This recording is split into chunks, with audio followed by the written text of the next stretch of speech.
번째 시간입니다. 아마 그 공지를 통해서 아신 분들은 아시겠지만 오늘은 창세기 1장부터 3장까지의 내용을 갖고 창조와 구속의 관계라는 제목으로 함께 말씀을 좀 살펴보도록 하겠습니다. 몇 번 들어보신 분은 알겠지만 제가 성경을 여기저기로 좀 많이 찾는 편이에요. 뭐 이유는 말씀드렸다시피 제가 말하는 그것보다는 여러분들이 스스로 성경의 권위에 의지해서 하나님이 뭐라고 말씀하신지를 좀 찾기를 바랍니다. 그래서 성경을 직접, 시간이 약간 소모가 된다 할지라도 성경을 직접 좀 찾으면서 같이 함께 좀 살펴보도록 하겠습니다. 창세기 1장부터 3장은 사실 여러분 간단하게 설명할 수 있는 분량은 아니에요. 고작 3장밖에 되지 않지만 성경 전체를 관통할 수 있는 어떤 성경 해석의 틀을 제공합니다. 그만큼 굉장히 중요한 의미가 숨겨져 있고 특별한 의도가 그 안에 숨겨져 있어요.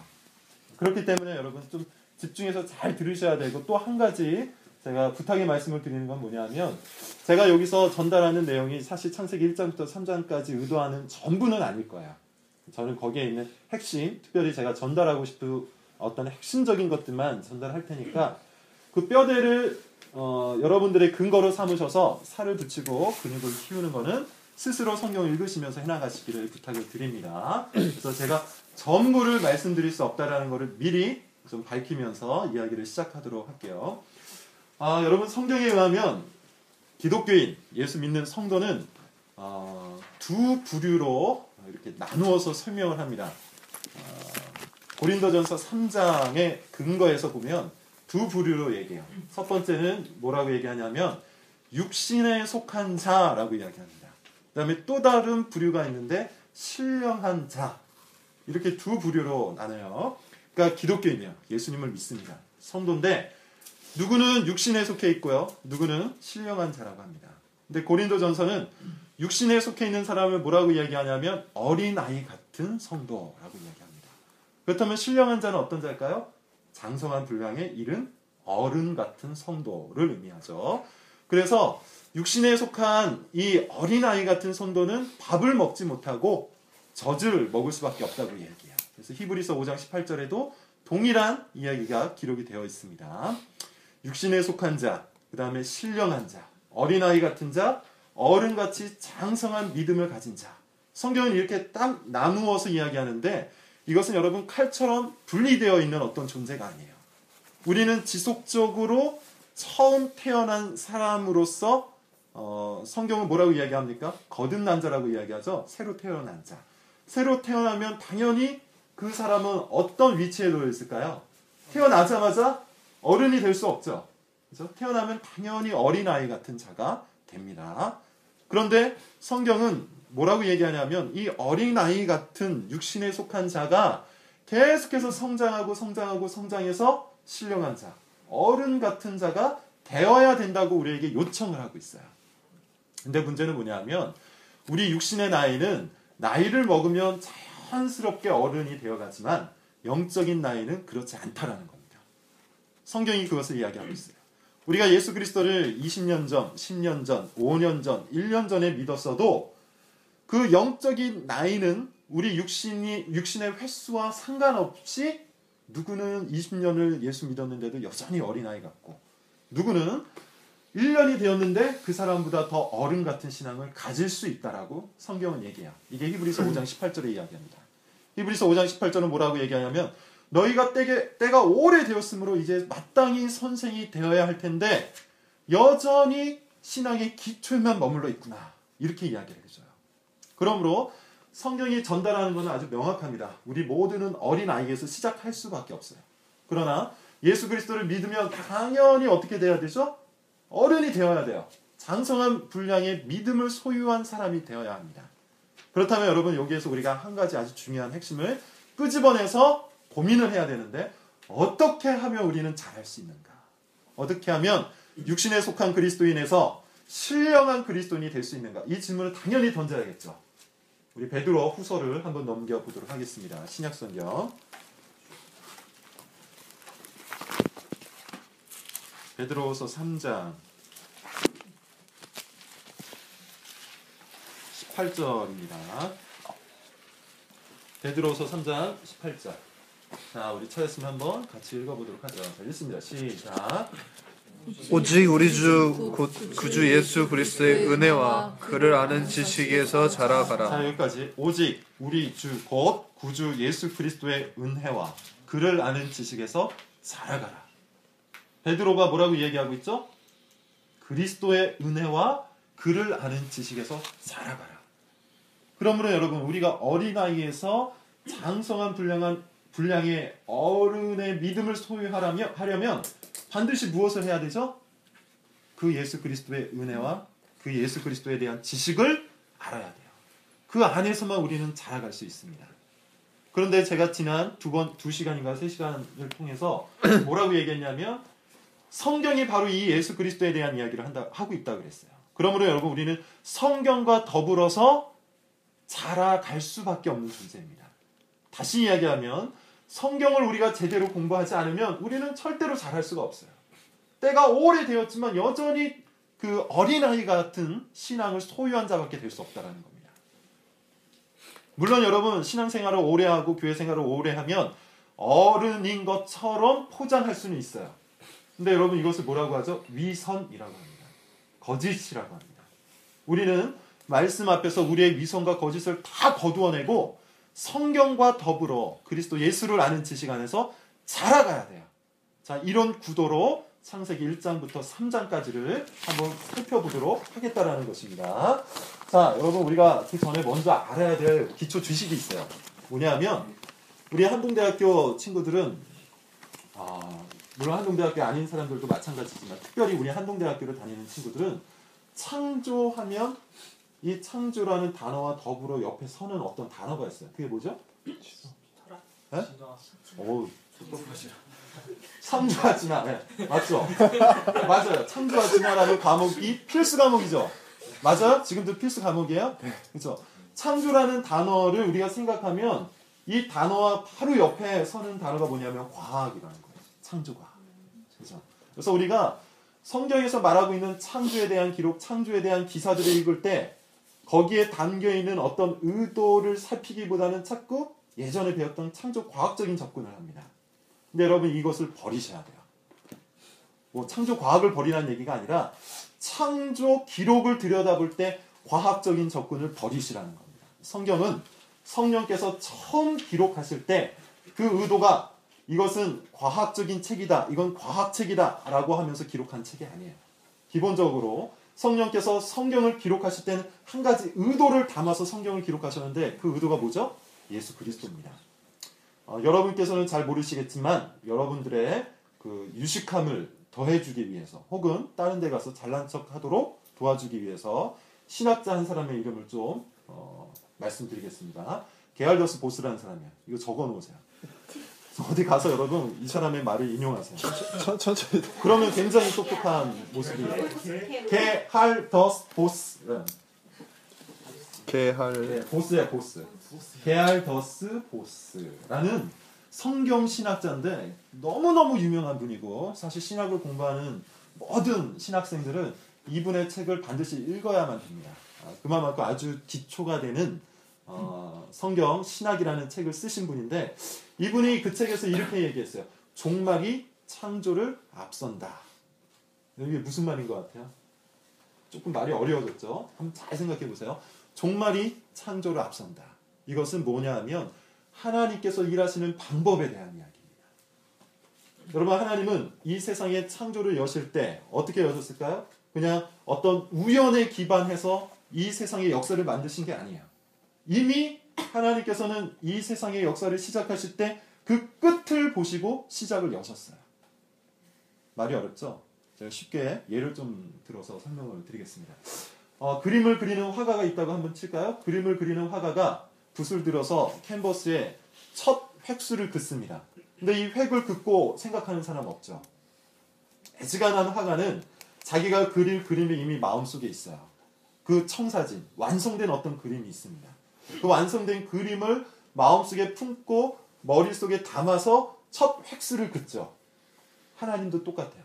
이미 이 세상의 역사의 처음과 시작을 다 담으신 상태에서 창조를 여셨어요.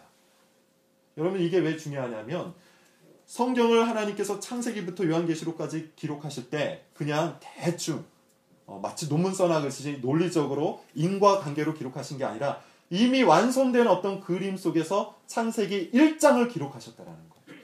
그러면 당연히 이 창세기 1장부터 3장까지 읽을 때 우리는 무엇을 염두하고 읽어야 되죠? 하나님의 의도를 염두하고 읽어야 돼요. 하나님께서 이 창세기라는 기록을 쓰실 때 마음속에 품고 계셨던 생각이 뭐냐, 그 의도가 뭐냐, 이것을 발견하면서 읽어가야 한다는 겁니다. 그 의도가 뭐라고 그랬어요? 정답부터 얘기하면 예수 그리스도예요. 창세기에도 예수 그리스도가 숨겨져 있습니다. 이걸 계시라고 해요. 계시의 의미가 여러분 뭐죠? 드러내어서 보여준다는 얘기예요. 숨겨진 것을 꺼내어 보여준다는 겁니다. 성경은 계시를 또 다른 말로 비밀이라고 얘기해요. 비밀은 여러분 말할 때만 다른 사람이 알 수 있는 거죠. 내가 품고 있는 비밀은 내가 누군가에게 고백을 해야만 그것이 그 사람의 귀에 들어오는 거예요. 마찬가지입니다. 하나님께서는 이 세상의 역사를 만드시고 그 역사의 의도를 계시해 주셨어요. 그 비밀을 말씀해 주셨어요. 그게 뭐라고요? 성경입니다. 성경. 그러므로 제가 누누이 강조하고 있는 것 중에 하나가 뭐냐면 성경을 읽으실 때 반드시 하나님의 의도를 알고 읽으셔야 돼요. 하나님께서 그 마음속에 품고 계셨던 생각이 무엇인지 알고 읽어야 돼요. 안 그러면 어떻게 읽습니까? 내 뜻대로 읽어요. 아주 대표적인 예가 이거예요. 여러분들 요즘 한동대학교는 어떨지 모르겠어요. 제가 다닐 때만 하더라도 한동대학교에 주된 표어가 두 가지가 있었어요. 한동대학교뿐만 아닙니다. 거의 대부분의 교회에서 주어졌던 표어인데 뭐냐면 비전과 열정이에요. 성도들이여 비전을 품어라. 그리고 그 비전을 이루기 위해서 열정을 다하라. 이게 수많은 설교의 주된 메시지입니다. 많이 들으셨죠 여러분? 비전과 열정이에요. 근데 여러분 놀랍게도 성경에는 비전이라는 말이 있을까요 없을까요? 성경에는 비전이라는 말이 단 한 차례도 사용된 적이 없습니다. 비전이라는 단어가 없어요. 아예. 뿐만 아니라 성경은 단 한 차례도 너희들이 꿈을 꾸라 라는 의도로 이야기한 본문이 하나도 없어요. 그럼에도 불구하고 우리는 성경을 읽으면서 자꾸 어떻게 하는 거죠? 내가 읽고 싶은 것들을 읽어내는 거예요. 비전을 꺼내려면 당연히 그 비전을 이루기 위한 뭐가 따라오는 겁니까? 열정이 따라와요. 근데 여러분 성경은 비전과 열정 대신에 어떤 단어들을 꺼내어 놓았냐 하면 인내와 소망이라는 단어를 꺼내놨어요. 그리스도인의 삶은 비전을 바라보고 열정적으로 살아가는 삶이 아니에요. 그리스도인의 삶은 소망을 바라보면서 인내하며 살아가는 삶입니다. 이게 성경의 기록이에요. 자, 비슷한 것 같은데 다르죠? 여러분 제가 다시 한번 설명을 드릴게요. 비전은 뭐고 소망은 뭘까요? 지금 굉장히 조용한데 여러분들이 머릿속에서 생각을 하기 때문에 조용한 건지 생각을 아예 안 하기 때문에 조용한 건지는 지금 사실 잘 모르겠어요. 그냥 일단 설명을 하겠습니다. 비전은 뭐고 소망은 뭐냐? 이런 겁니다. 비전은 오늘이라는 시점을 기점으로 해서 이루어지지 아니한 어떤 것들을 향하여 내가 꿈을 꾸는 거예요. 맞죠? 지금 바로 이 순간을 기점으로 해서 이루어지지 않은 어떤 미래의 것들을 꿈꾸는 것. 이게 비전입니다. 소망은 뭘까요? 오늘이라는 시점을 기준으로 할 때 이미 미래에 완성된 그 무엇인가가 바로 오늘 가운데 침투해서 나를 그 완성된 그림으로 끌고 가는 거예요. 여러분 이 그림이 이해가 되십니까? 하나님께서 이미 완성해 놓은 어떤 게 있어요. 그 어떤 것이 오늘을 살아가는 나에게 들어와서 나를 그 완성된 그곳으로 끌고 가는 거예요. 이게 소망입니다. 제가 지난주에 했던 설교가 바로 이 내용이었어요. 여호와 이레. 모리아 산에 아브라함을 하나님께서 그려놓으시고 아브라함을 그쪽으로 끌고 가셨죠. 그러므로 아브라함의 삶을 여러분 자세히 보시면 아브라함이 자기 비전을 갖고 움직인 순간 어떻게 됐어요? 이스마엘을 만들어냈어요. 그죠? 자기 비전을 갖고 열정적으로 움직인 순간 이스마엘이 나옵니다. 그런데 하나님께서 완성해 놓으신 그곳을 향해서 걸어갔더니 뭐가 나와요? 이삭이 나와요. 이 차이입니다. 조금 더 쉽게 여러분들을 위해서 또 예를 한번 더 들어보도록 할게요. 제가 이게 쉽지 않다고 사실 지난주에 말씀드렸어요. 왜냐하면 이것은 성경 전체를 관통하는 아주 중요한 세계관이 되는 이야기예요. 가치관이 되는 이야기예요. 그러니까 여기를 통과하지 못하면 나머지 성경을 통과하지 못해요. 그래서 지금 제가 조금 설명이 길고 어려워도 요거를 계속해서 말씀을 드리는 겁니다. 다시 한번 말씀드릴게요. 제가 이런 예를 많이 씁니다. 여러분들이 저를 볼 때 어떤 모습일지 모르겠지만 제가 나름대로 굉장히 어렵게 살았어요. 그러니까 초등학교, 중학교, 고등학교 때 꽤 어려운 삶을 살았습니다. 그러니까 우리 일단 아버지가 이제 새아버지고 집도 너무 가난했어요. 제 어렸을 때 기억이 어떤 하나의 기억이 있냐면 아주 다세대 주택인데 방이 딱 한 칸이에요. 그리고 다락방 아주 조그만 게 하나 있어요. 거기에 이제 우리 식구 전체가 들어가서 이제 살았는데 아주 뚜렷하게 기억에 남는 한 가지 추억이 있습니다. 뭐냐면 이제 연탄을 떼잖아요. 연탄을 떼면 요즘엔 그럴 일이 많지 않겠지만 연탄 가스에 중독되는 경우가 있어요. 요즘 딱 요맘때. 그래서 이 연탄 가스가 잘못 이렇게 발화가 되어서 집 안으로 들어오면 사람이 거기에 중독돼서 사망하기도 합니다. 그런 사건들이 종종 있었어요. 근데 제 기억에 아주 어렸을 때 어느 날 자고 일어났더니 머리가 띵하고 온몸을 움직일 수 없는 어떤 상태가 딱 된 거예요. 저도 그렇고 옆에 봤더니 누나도 그렇고 우리 아버지도 그렇고 저희 어머니도 그래요. 순간적으로 저는 어렸으니까 잘 눈치를 못 챘는데 우리 어머니는 눈치를 채고 온 식구가 가스에 중독됐다는 걸 깨달았어요. 그래서 저희 누나랑 저를 끌고 그 방을 박차고 나왔어요. 그렇게 해서 우리를 살렸습니다. 근데 아직도 미스테리는 우리 아버지는 어떻게 살았는지 기억이 안 나요. 우리 어머니는 저와 누나만 끌고 나왔거든요. 아버지 어떻게 살았는지 모르겠어요. 아무튼 그런 집에서 살다가 저희 아버지 일이 조금 잘 풀려서 다른 집으로 이사를 가게 됐어요. 근데 연립주택이었는데 23평이었고 방이 3개였어요. 기억이 아주 뚜렷합니다. 그래서 그 집으로 이사 가기로 하고 저희 아버지가 우리 식구들을 다 데리고 그 집에 한번 놀러 간 적이 있어요. 물론 그 집은 사람이 살고 있었죠. 그런데도 미리 가서 봤어요. 그거를 보고 돌아온 순간 이제 수개월, 한 6개월, 7개월 정도를 더 기다려야지만 그 집에 갔거든요. 그것을 보고 돌아온 순간 지금 내가 살아가고 있는 이 집은 사실 형편없는 곳이지만 그 6, 7개월의 삶이 어땠을까요? 굉장히 기뻤겠죠. 늘 그것을 소망하면서 살았겠죠. 지금 집이 단칸방이고 막 연탄가스 새고 샤워를 하려면 물 데워서 해야 되고 이런 몇 가지 고난스러운 일들이 있었지만 아무런 문제가 되지 않았어요. 왜냐하면 6, 7개월만 지나면 나 그 집에 가니까. 내 방이 따로 생기니까. 그럼 이게 뭐예요? 소망이에요. 완성된 그림을 보고 살아가는 인생. 그 사람은 지금 오늘 힘들고 어렵고 고난스럽고 고단하고 슬프고 어려워도 어때요? 인내하면서 살아요. 이해가 되십니까? 제가 지금 뭘 의미하고 뭘 말하고 있는지 여러분 이해가 되세요? 그리스도인의 삶은 비전과 열정이 아니에요. 이거 굉장히 오해되는 부분들입니다. 근데 여러분 이거에 대해서 또 다른 오해는 하지 마세요. 열정이 필요 없다. 개판으로 살자 이런 얘기 아니에요. 비전과 열정이 아니라 성경이 그리스도인에게 계속해서 보여주고 있는 삶의 내용이 뭐냐면 소망하라 그리고 인내하라. 그러므로 여러분 우리는 소망과 인내의 삶을 살기 위해서 뭘 봐야 되죠? 완성된 무엇인가를 봐야 되죠. 완성된 무엇인가를 봐야 돼요. 그게 뭐예요? 예수 그리스도께서 십자가에서 완성하신 그 구원의 삶이에요. 여기서도 설명할 게 굉장히 많은데 일단 여러분들의 지적 한계를 제가 알기 때문에 여기에서 멈추도록 하겠습니다. 그릇이 이만큼 요만한데 물을 잔뜩 붓는다고 해서 다 담는 게 아니죠. 그래서 요 정도에서 일단 멈추고 창세기 1장부터 3장까지의 내용으로 이제 들어가도록 하겠습니다.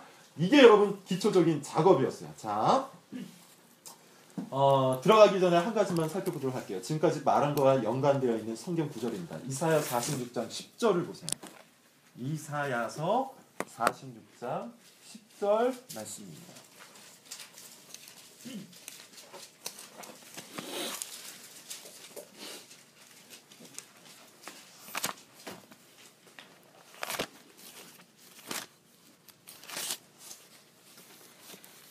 자, 읽겠습니다. 시작. 내가 시초부터 종말을 알리며 아직 이루지 아니한 일을 애적부터 보이고 이르기를 나의 뜻이 설 것이니 내가 나의 모든 기뻐하는 것을 이루리라. 자세히 보세요. 여기서 한 두 가지만 제가 찾아서 보여드릴게요. 첫 번째는 뭡니까? 하나님께서 시초부터 뭘 알려요? 종말을 알려요. 제가 말했던 게 딱 맞죠? 창조부터 하나님께서는 이미 종말을 말씀하고 계세요. 그러니까 종말이 창조를 앞서고 있어요. 이미 종말을, 그러니까 완성된 그림을 갖고 창조를 시작하세요. 그죠? 두 번째, 그렇다면 이 시초부터 종말까지 서는 것은 뭡니까? 시초부터 종말, 곧 역사예요. 이 역사 가운데 유일하게 서야 될 게 뭡니까? 나의 뜻이죠. 하나님의 뜻이에요. 여러분, 이게 굉장히 중요한 거예요. 뭐냐면 우리는 자꾸 비전과 열정이라는 걸 끌어내서 하나님이 나를 향한 어떤 뜻이 있을까 하는 어떤 개인적인 고민에 머물러서 삽니다.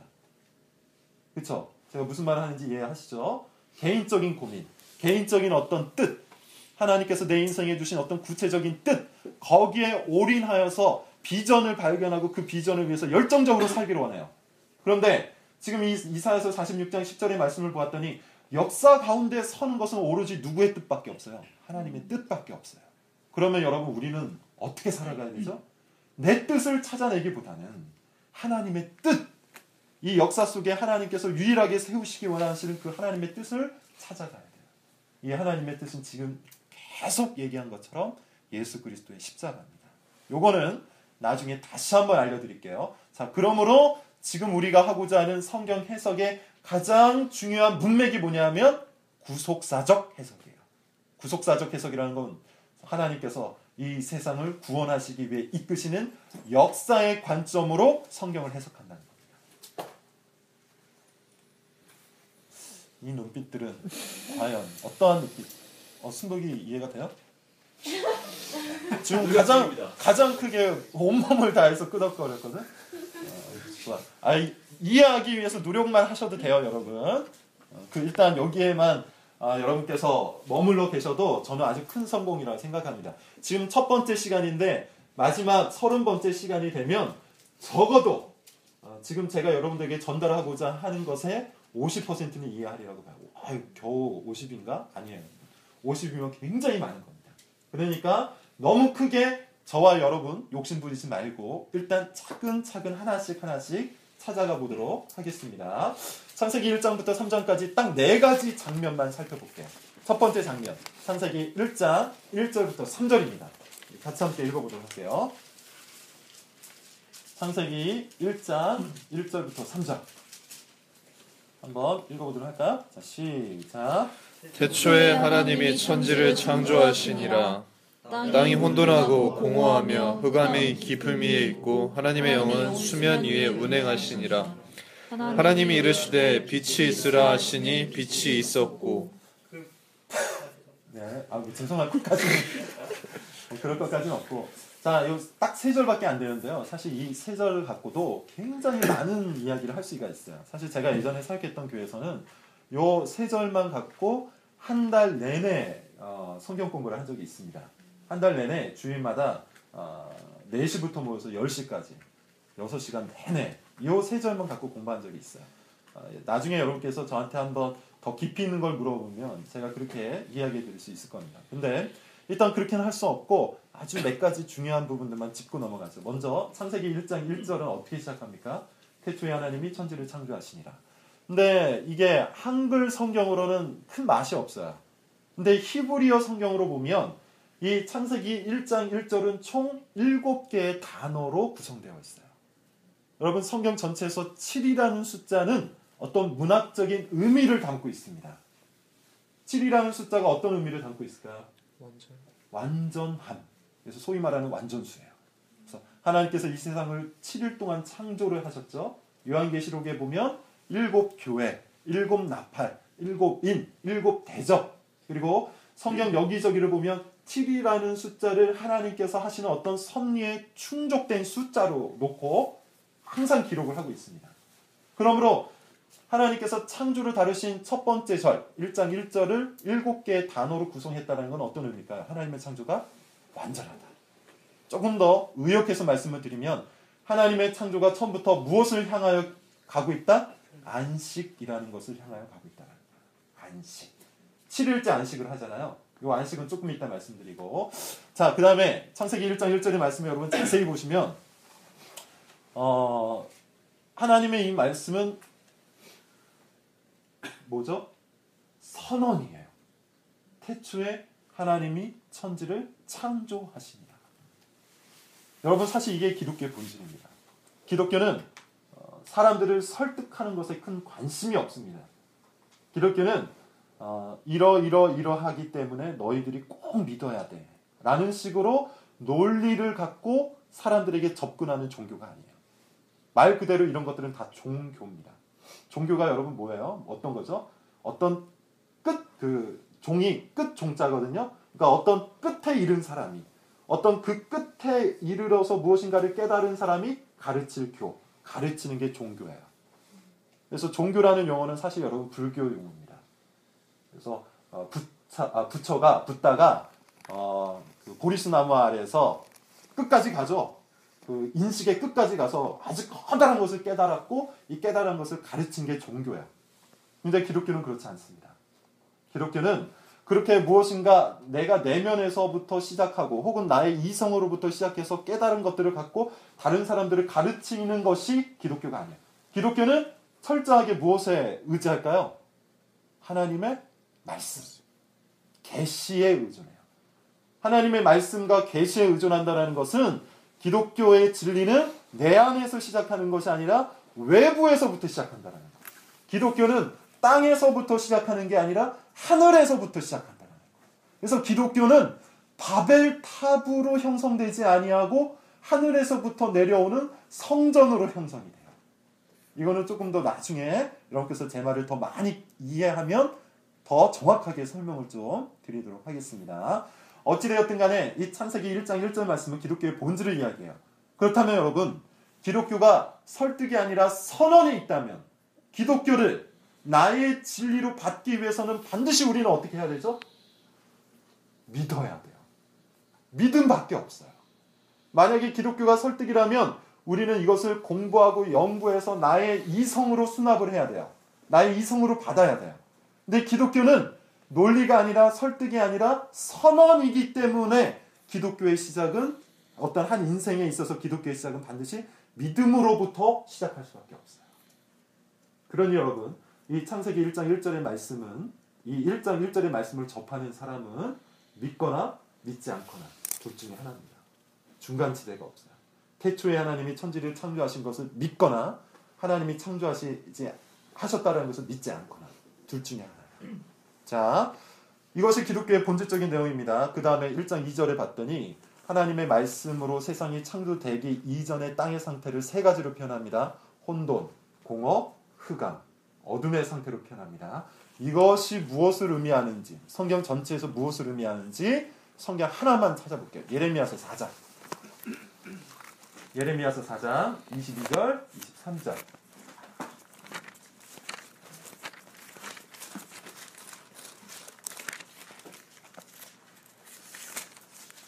(1056페이지) 제가 여러분들에게 젖을 먹여야 되는데 밥을 먹이고 있는 것이 아닌가 조금씩 고민이 되기 시작했어요. 자, 예레미야서 4장 22절부터 23절 우리 찾았으면 두 개를 같이 한번 읽어보도록 할까요? 자, 읽습니다. 시작. 내 백성은 나를 알지 못하는 어리석은 자요 지각이 없는 미련한 자식이라. 악을 행하기에는 지각이 있으나 선을 행하기에는 무지하도다. 보라, 내가 땅을 본즉 혼돈하고 공허하며 하늘에는 빛이 없으며. 자, 여러분, 예레미야 선지자가 4장 22절, 23절에서 특별히 23절을 봤더니 창세기 1장 2절의 말씀을 고스란히 인용을 하고 있죠. 보라, 땅이 혼돈하고 공허하며 흑암이 깊음에 있다. 그죠? 근데 22절 말씀을 보았더니 이 땅의 상태, 혼돈과 공허와 어둠의 상태를 무엇과 비교를 해놓고 있어요? 인간의 악함, 인간의 무지함, 하나님을 발견하지 못하는 인간의 그 부패한 상태와 연결을 시켜놓고 있죠. 그러니 여러분, 이것은 뭘 의미하는 겁니까? 하나님의 말씀을 그 인생 속에 받아들이지 않은 사람의 삶은 어떤 삶이에요? 혼돈한 삶이에요. 공허한 삶이에요. 어둠에 빠져 있는 삶입니다. 특별히 여러분, 중간에 공허라는 단어가 나오죠. 공허한 삶을 아주 쫙 펼쳐서 쓴 성경책이 있어요. 그게 전도서입니다. 공허라는 그 히브리어 단어가 헤벨이에요. 헤벨인데 이 헤벨이라는 단어가 전도서 1장 2절에서는 뭘로 번역이 되어 있냐면 모든 것이 헛되고 헛되니 헛되고 헛되고 헛되도다로 번역이 되어 있어요. 그러니까 전도서는 하나님을 떠나버린 인간이 품고 있는 그 본질적인 가난함, 본질적인 공허함, 허무함에 대한 노래예요. 이게 전도서의 이야기입니다. 자, 중요한 건 뭐라고요? 하나님의 말씀을 거부하고 혹은 하나님의 말씀을 떠나버린 인간은 반드시 그 인생이 어때요? 혼란합니다. 공허합니다. 어둡습니다. 이것이 성경이 말하고 있는 이야기예요. 그런데 1장 3절에 하나님이 이르시되 라고 하면서 이 공허하고 혼돈하고 어둠에 가득한 땅 가운데 하나님의 말씀이 닿자마자 어떻게 되죠? 빛이 생기죠. 어둠이 너무 크게 공부하고 있어요. 하나님의 말씀이 이 땅 가운데 닿자마자 어둠이 사라져버려요. 빛이 들어와 버립니다. 그리고 하나님의 말씀이 그 땅을 치자마자 땅이 어떻게 되죠? 질서가 만들어져요.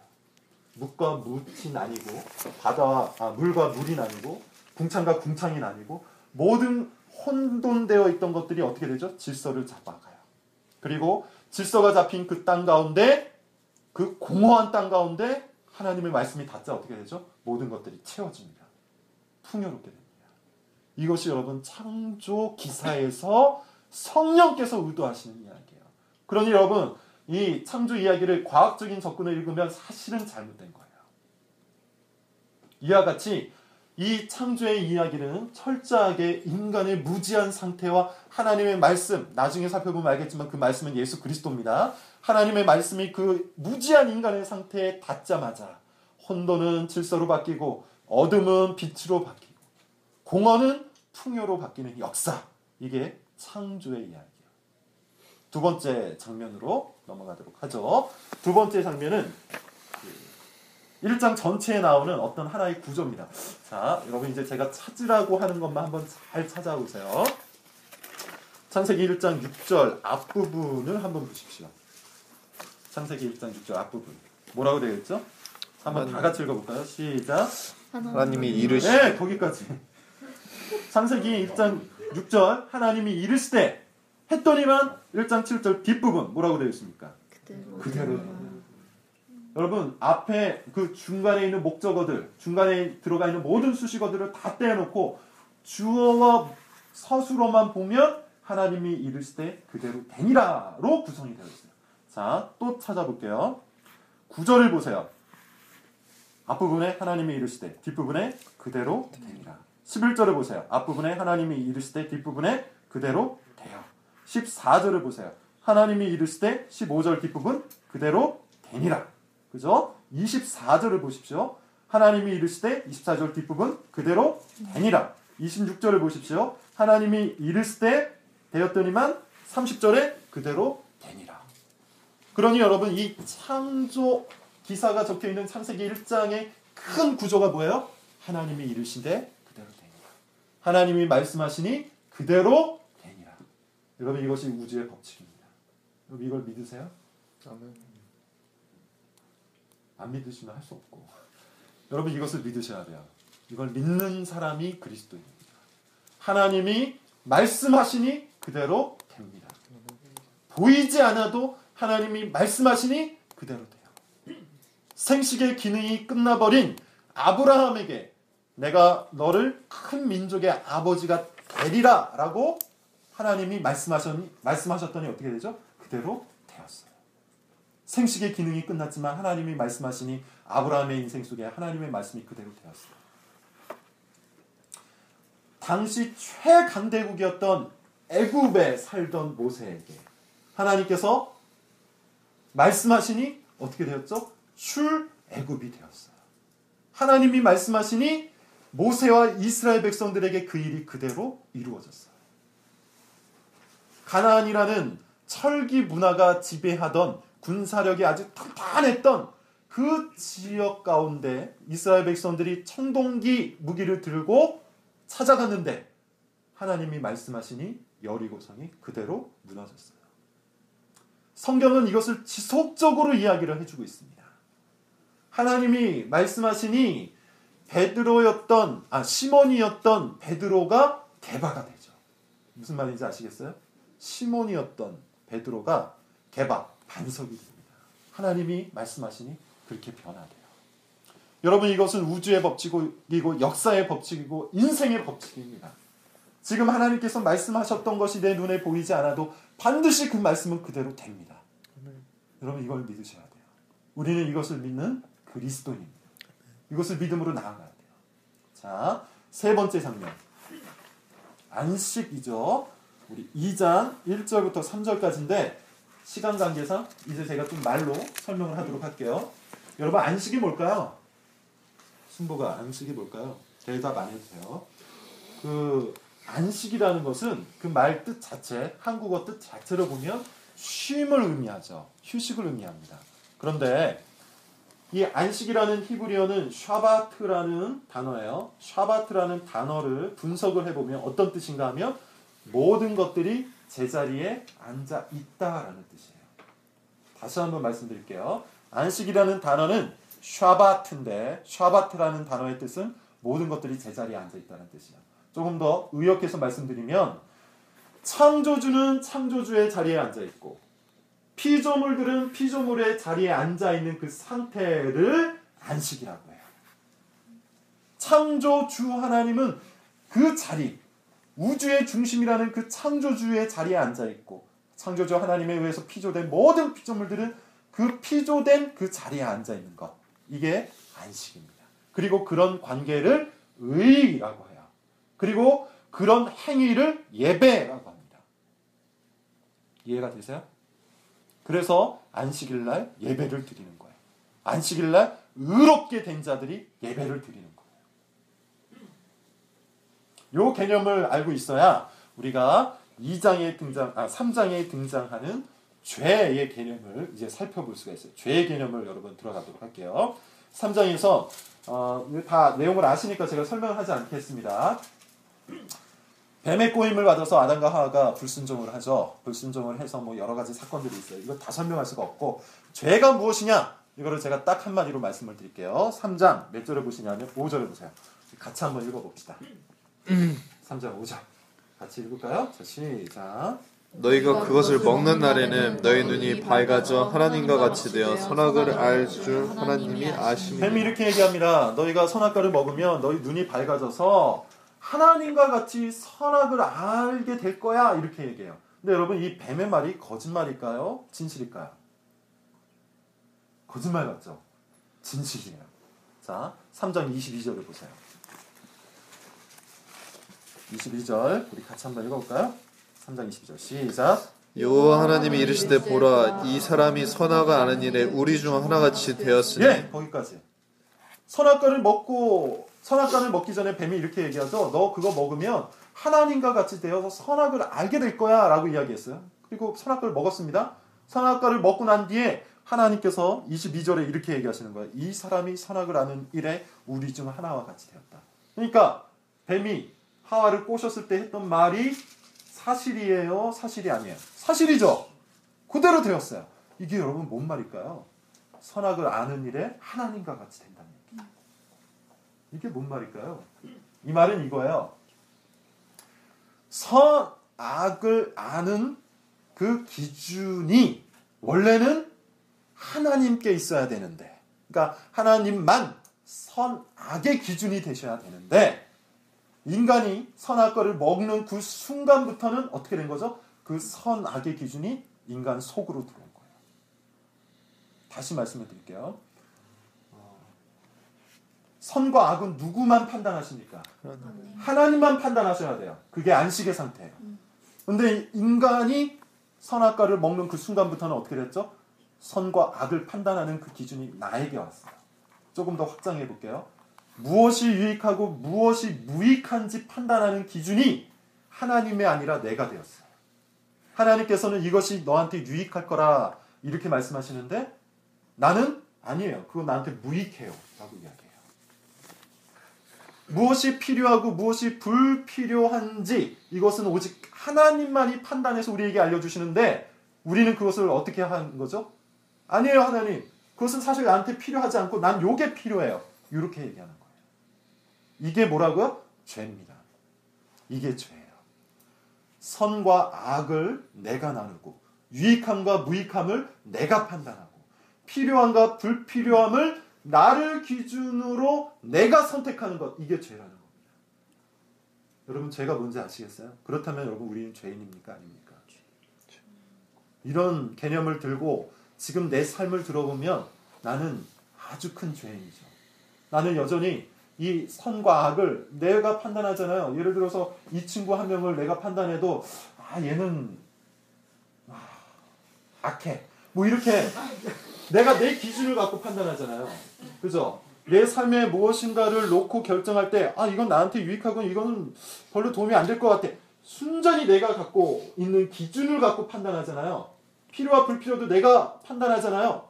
내 인생의 비전과 미래와 꿈과 모든 것들을 다 내가 기준이 돼서 판단하는 그 상태.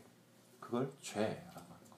그리고 그 상태를 죄, 불의, 그 다음에 안식이 깨진 상태라고 얘기해요. 이것이 창세기 1장부터 3장까지 이야기하고 있는 핵심적인 이야기입니다. 자, 마무리를 짓도록 할게요. 지금까지 많은 어떻게 보면 여러분들이 좀 잘 접하지 못했던 지식들이 한꺼번에 들어와서 호흡하기도 어려운 숨 막히는 그런 상태일 수도 있지만 아주 간단하게 정리하고 적용 부분으로 마무리를 좀 지어보도록 하겠습니다. 제가 이 말씀을 통해서 여러분들이 꼭 품기를 원하는 것은 한 3가지 정도 돼요. 첫 번째는 뭐냐면 먼저 이 말씀에 비추어서 우리를 살펴봐야 됩니다. 여러분, 성경은 거울이에요. 성경은 뭐 여러 가지 비유를 쓸 수 있지만 제가 가지고 있는 성경의 이미지는 첫 번째는 거울입니다. 여러분, 거울을 보기 전에는 우리가 어떤 모습인지 모르죠? 내가 지금 넥타이가 흐트러졌는지 머리가 엉망인지 옷을 제대로 입었는지 잘 모릅니다. 거울을 보면 그것들이 다 보여요. 그래서 나를 제대로 만질 수 있죠. 여러분, 성경에 비추어서 지금 내가 어린아이에 속해 있는지 여전히 이 우주의 중심이 나인 줄 알고 여전히 내 인생의 주인공이 나인 줄로 알고 내가 내 인생의 판단자, 기준자, 심판자가 되어서 필요와 불필요, 유익과 무익을 나누고 선과 악을 나누는 그런 인생을 살고 있는 것은 아닌지 여러분 꼭 이 말씀에 비추어 다시 한번 점검하시기를 부탁을 드립니다. 이것이 여러분들이 오늘 말씀을 통해서 가지셔야 되는 첫 번째 적용이에요. 두 번째 적용은 죄는 필연적으로 우리를 불안하게 해요. 죄는 필연적으로 우리의 삶을 혼란하게 하고 공허하게 하고 어둡게 해서 계속해서 우리에게 두려움을 심어줍니다. 제가 오늘 말씀드리진 않았지만 죄를 범한 인간의 첫 번째 상태는 부끄러움과 두려움이었어요. 죄는 인간으로 하여금 수치심을 얻게 하고 그 수치심을 가리기 위해 자기 힘을 동원하게 만듭니다. 그리고 늘 두려워하게 만들어요. 불안하게 만들어요. 쉽게 얘기하면 안식을 깨뜨려버려요. 안식할 수 있는 방법이 여러분 뭡니까? 내 자리를 찾아가는 거예요. 지금 나는 원래 있어야 될 자리에서 이탈해서 내가 창조주의 자리, 내가 심판자의 자리, 내가 구세주의 자리에 앉아있다면 빨리 어디로 넘어와야 돼요? 피조물, 원래 지음받은 그 자리로 가서 앉아야 돼요. 그럴 때 진짜 안식, 참된 샬롬, 성경이 지속적으로 우리에게 요구하고 있는 평안의 삶으로 들어갈 수가 있는 겁니다. 자기 자리를 찾아서 들어가십시오. 자, 마지막 3번째는 뭐냐면 그렇다면 자기 자리를 어떻게 찾아 들어갑니까? 제일 중요한 문제죠. 제일 중요한 문제. 어떻게 찾아 들어갑니까? 답은 딱 하나입니다. 예수 그리스도 안에 속하는 겁니다. 여러분, 무엇인가 행하려고 하지 마세요. 신앙은 여러분 소속입니다. 다시 말씀드릴게요, 여러분. 신앙은 행위가 아니에요. 내가 뭘 해내는 게 아니에요. 내가 어디에 속해 있는 거예요. 그래서 요한복음에 보면 예수님이 뭐라고 하시죠? 나는 포도나무요, 너희는 가지니 라고 그렇게 얘기해요. 그래서 우리는 포도나무 대신 예수님께 붙어있는 가지가 되면 돼요. 그러면 열매가 맺혀요. 우리는 포도나무에 붙어 있지도 않으면서, 그러니까 영양분을 공급받지 못하는 존재면서 내 힘으로 열매를 맺으려고 아둥바둥하면서 살아요. 근데 여러분, 신앙은 그렇지 않아요. 내가 붙어 있는데 어디에 붙어 있느냐? 예수 그리스도께 붙어 있느냐? 여기에 전심전력을 할 때 열매가 맺혀요. 여러분, 이것을 꼭 기억하시기 바랍니다. 예수님께 붙어 있어야 샬롬이 찾아옵니다. 예수님께 붙어 있어야 진정한 안식이 우리의 인생을 지배합니다. 예수 그리스도 안에 들어가야만 혼돈이 질서로, 공허가 풍요로, 어둠이 빛으로 바뀝니다. 여러분, 이것을 믿으세요. 보이지 않아도 말씀하셨으니 그대로 됩니다. 믿으시기 바랍니다. 기도하겠습니다.